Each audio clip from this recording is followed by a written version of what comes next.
Hello my friends, how are you? I missed you all so much since last year. Well, I'm sorry I've been away so long. Today we have a story about Franklin. Remember Franklin? I think we did one story about him, or didn't we? Anyway, we have our friend Franklin. He goes to the hospital. You may have noticed that these days a lot of people get sick, a lot of people get corona. And they go to the hospital, and even some children do get sick and they go to the hospital as well. Well, this story is about Franklin who goes to the hospital, and let's see what he did over there. It might not be so bad. Alright, let's start. Franklin sometimes had colds and tummy aches, and every now and then he got cuts and bruises. He went to the doctors for regular checkups, and once the doctor came to Franklin's house. But until now, Franklin had never been to the hospital. Franklin and his friends were playing soccer. The ball was kicked to Franklin, and it hit him hard in the chest. "Oof!" he groaned, but he kept on playing. That night at bath time, Franklin said, "Ouch!" when he dried his tummy. His mother took a closer look. She said, "We'll go to the doctor first thing in the morning." With gentle fingers, Dr. Bear poked and prodded Franklin's shell. She discovered a small crack. "It isn't serious, Franklin," she said, "but I have to put a pin in your shell to help it grow properly. I'll schedule an operation for you tomorrow morning at the hospital." "Will it hurt?" asked Franklin. "We'll give you a sleep medicine before the operation, so you don't feel a thing," replied Dr. Bear. "When you wake up, you'll be a little sore, but we'll keep you in the hospital overnight to make sure that you're okay." Dr. Bear explained that operations can only be done when a patient has an empty stomach. She told Franklin not to eat or drink after bedtime that night. Franklin didn't mind. His tummy was too busy flip-flopping for him to think about eating. After school, Franklin's friends came to visit. Franklin showed them the book about hospitals that Dr. Bear had given him. Fox pointed to a picture and asked why everyone was wearing a mask. "Masks keep germs out of the operating room," explained Franklin. "Are you scared?" asked Beaver. "Of course he's not scared," replied Bear. "Franklin's very brave." Franklin didn't say anything. It was early when Franklin and his parents left for the hospital. With his blue blanket and Sam clutched to his arms, Franklin said goodbye to his room. Franklin's mother gave him a hug. "You'll be home tomorrow," she reminded him. "I know," Franklin said softly. "You're a very brave little turtle," said his father. At the hospital, Franklin was given a bracelet with his name on it. Then the attendant pushed him down a long hallway in a wheelchair. Franklin stared at all the strange equipment on carts and trolleys, and he wrinkled his nose at the unfamiliar smells. As they went around corners and through doors, Franklin kept checking to make sure that his parents were keeping up.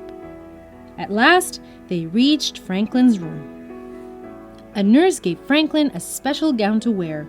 She took his temperature and his blood pressure and listened to his heart. Next, she rubbed some cream on his hand. "This will numb your hand," she told him. "Then it won't hurt when the doctor puts in the needle for your sleep medicine." "Okay," said Franklin in a small voice. "You're a very brave patient," said the nurse. Soon the attendant came back to take Franklin to another room. Dr. Bear was waiting for him. "We're going to take some X-rays," she said. "I need to know exactly where to put the pin." "I don't want X-rays," whispered Franklin.